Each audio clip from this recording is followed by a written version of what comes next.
దీన్ని బోడకాకరకాయ అని తెలంగాణలో అంటారు. అందులోకి మంచినీళ్ళు ఎక్కువగా దీన్ని బోడకాకరకాయ అని పిలుస్తారు. అంటే దీనిపైన కొంచెం ముళ్ళుగా ఉంటాయి. కొంతమంది అయితే ఈ ముళ్ళులు తీసేసి వేసుకుంటారు ఆంధ్ర సైడ్. బట్ ఇక్కడ తెలంగాణలో పర్టికులర్ గా దీంతో చింతపండుతో పులుసు చేసుకోవడమే అందరికీ తెలుసు. కానీ దీంతో కూర వేసుకొని బజ్జీల్లాగా స్నాక్ ఐటమ్ లాగా తినేవాళ్ళు ఎవరైనా ఉన్నారు అని అంటే కిలోలుగా అది కేవలం మంతెన వాళ్ళు మాత్రమే తింటారు. మంతెని బ్రాహ్మణ్స్ స్పెషల్ రెసిపీ ఇది. అయితే ఇవి ఎక్కువగా యాక్చువల్గా చెప్పాలంటే ఈ మధ్య కాలంలో ఇన్ఆర్గానిక్ గా పండిస్తున్నారు. బట్ ఆర్గానిక్ గానే వచ్చే ఈ ఆకాకరకాయ అని ఆంధ్ర సైడ్ అంటారు. మనమైతే ఇక్కడ బోడకాకరకాయ అంటాము. ఇది మెయిన్ గా చెప్పాలంటే కంట్రీ సైడ్ అంటాం కదా, అంటే ఊరు బయట ఉన్న ఆ చెట్ల పొదళ్లలో ఇవి వాటంతట అవి కాస్తాయి. అయితే మెయిన్ గా చెప్పాలంటే చాలా మందికి ఒక డౌట్ ఉన్నది ఏంటంటే, మరి ఇది సీడ్ ఉంటుంది కదా, దీంట్లో సీడ్ పెడితే వస్తుందా అని. యాక్చువల్ గా సీడ్ కూడా పెడితే వస్తుందో రాదో నాకు అంత ఐడియా లేదు. ఈ మధ్యకాలంలో అన్ని కూడా ఎక్స్పెరిమెంటేషన్ చేస్తున్నారు. బట్ మెయిన్ గా చెప్పాలంటే మనకు కందగడ్డలాగా గడ్డ ఉంటుంది, పొడవుగా తెల్లటి గడ్డలాగా ఉంటుంది. అంటే మనకేది ముల్లంగి లాగా పొడవు. ఇందులో మేల్ ఫిమేల్ రెండు, మేల్ ఏమో పూతలాగా వస్తుంది, ఫిమేల్ ఏమో ఈ రకంగా అటు కాయ కాస్తుంది. మేల్ ఫిమేల్ ఆ రెండు గడ్డలను కలిపి పెడితేనే ఆ చెట్టు పైకి వచ్చి ఈ రకంగా మనకు బోడకాకరకాయలను వస్తాయి. మరి దీన్ని ఎట్లా చేసుకుంటారు, దీని రెసిపీ ఏంటంటే యాక్చువల్గా చెప్పాలంటే ఈ రకంగా కేవలం 2 ముక్కలు మాత్రమే కలుపుకోవాలి. అంటే ఫర్ ఎగ్జాంపుల్ చెప్పాలంటే దీన్ని అటు సైడ్ ఇటు సైడ్ 2 తీసేసి కేవలం 2 ముక్కలు మాత్రమే ఈ రకంగా 2 ముక్కలు కట్ చేస్తే ఏంటంటే ఇటువైపు అది మనము దాన్ని వేపుడు అంటాం కదా, గోలించుకోవడానికి అనువుగా ఉంటుంది. అయితే యాక్చువల్గా చెప్పాలంటే 1 కిలో బోడకాకరకాయలు ఆకాకరకాయలు తీసుకున్నాం అనుకోండి, ఆ కిలో బోడకాకరకాయలలో ఖచ్చితంగా చెప్పాలంటే 2 పావులు, అంటే మన భాషలో అందరికీ తెలిసే భాషలో చెప్పాలంటే 2 చాయ్ కప్పుల నూనె పడుతుంది దానికి. దాంట్లో చక్కగా ఇన్ని ఎండుమిరపకాయలు ఒక 10-15 ఎండుమిరపకాయలు తీసుకోవాలి. తీసుకున్న తర్వాత కొంచెం ఎండుమిరపకాయలు ఒక 10 తీసుకోవాలి. దాని తర్వాత వచ్చేసి ఇంగువ, ముద్ద ఇంగువ కానీ ఈ మధ్యకాలంలో మనకు డబ్బాలో దొరుకుతుంది దుకాణంలో, అలాంటి ఇంగువ అయినా పర్వాలేదు. ఇంగువ, మెంతుల పొడి, ఇవి చాలా చాలా ఇంపార్టెంట్. ఎందుకంటే ఈ రెసిపీ లోపల ద టేస్ట్ ఆ ఫ్లేవర్ అనేది ఇలా నాలుగైతే తగిలితే అద్భుతం అంటే అద్భుతంగా. అంటే మనం చెప్పాలంటే ఒక్క వ్యక్తి 1 కిలో బోడకాకరకాయలు అన్నము ఏది లేకుండా బ్రహ్మాండంగా తినచ్చు, అంత చక్కగా ఉంటుంది. అది అన్నంలో కలుపుకుంటే మరీ ఇంత టేస్ట్గా ఉంటుంది. అంటే ఇంత బోడకాకరకాయ కనుక మనం, నేను చెప్పే కదా 2 పావుల నూనె లోపల చక్కగా ఆనందంగా ఇన్ని ఆవాలు వేసి ఒత్తుగా ఆ ఆవాలు చిటపట అన్న తర్వాత కరివేపాకు ఇంత వేసిన తర్వాత ఎండుమిరపకాయలు వేసి, ఆ తర్వాత ఈ ముక్కలు తరిగినవి అందులో వేసిన తర్వాత ఇంగువ, మెంతుల పొడి అంతా అయిపోయిన తర్వాత చివరికి లాస్ట్కు గోలిన తర్వాత దాంట్లో మనము ధనియాల పొడిను కారం వేయాలి.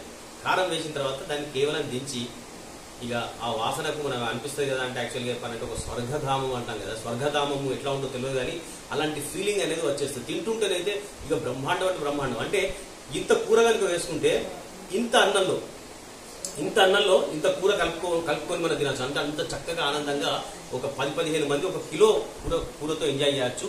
అదర్వైజ్ ఒక్కలే తినాలంటే ఆ ఒక్కళ్ళు కూడా ఆ కిలో కూర బ్రహ్మాండంగా ఆరగించవచ్చు. ఇంకా మెయిన్ గా చెప్పాలంటే దీన్ని 1 కిలోను ఎదుగు చేయాలి అంటే మనం చాలా మంది ఉన్నారు ఇంట్లో, మన కిలో కాయలే ఉన్నాయి అన్నప్పుడు ఏం చేస్తారంటే దాంట్లో దాదాపు ఒక 4-5 కప్పుల శనగపప్పు నానబెట్టాలి.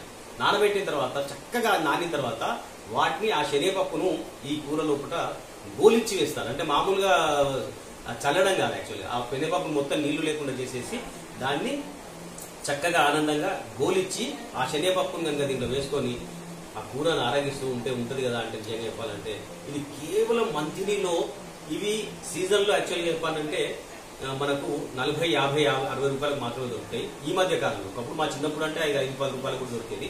ఈవెన్ మేము పొలాలలో, ఇళ్లలో, పెరట్లలో ఉంటే మేము తెచ్చుకునేది యాక్చువల్గా. కానీ ఇక్కడ ఇప్పుడు పర్టికులర్ గా ఈ సీజన్ స్టార్టింగ్ అంటే ఇప్పుడు ఇవి 200, 250, 300 రూపాయల కిలో ఉంది. అయినా కూడా ఫస్ట్ తిన్న టేస్ట్ అది వేరే ఉంటుంది. మధ్యలో మనం తింటూ ఉంటే ఆ రుచి వేరే ఉంటుంది. కాబట్టి ఇవి దాదాపు 250 రూపాయల కిలో మా బ్రదర్ నిన్న తీసుకువచ్చాడు. సో ఈ రకంగా ఈరోజు బుడకాకరకాయ తోటి కూర వేసుకొని ఎంజాయ్ చేసే మూడ్లో ఉన్నాం.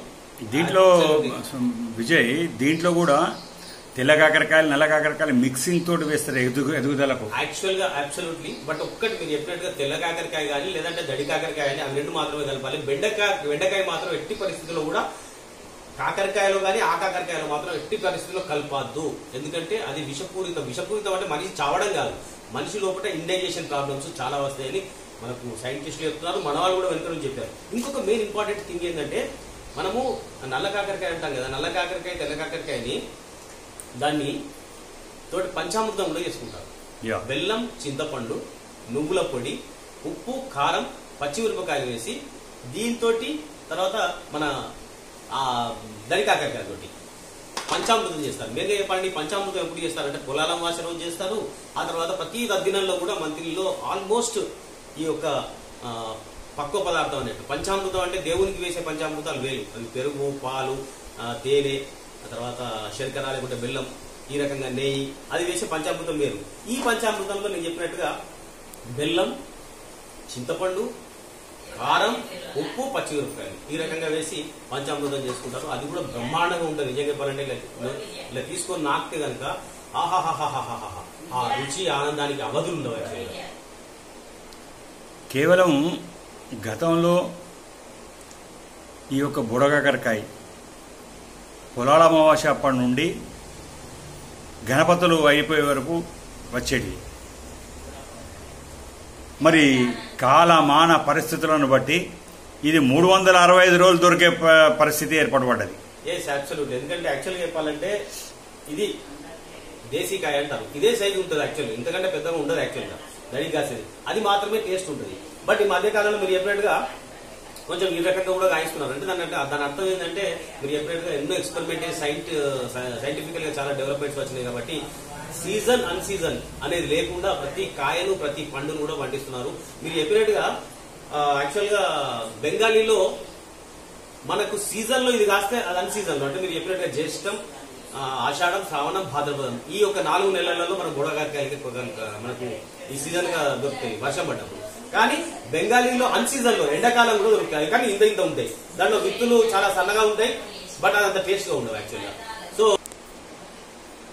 బెంగాలీలో ఇంత అంటే దాదాపు ఒక ఉల్లిగడ్డ, ఆలుగడ్డ లాంటి బుడకాకరకాయలు దొరుకుతాయి.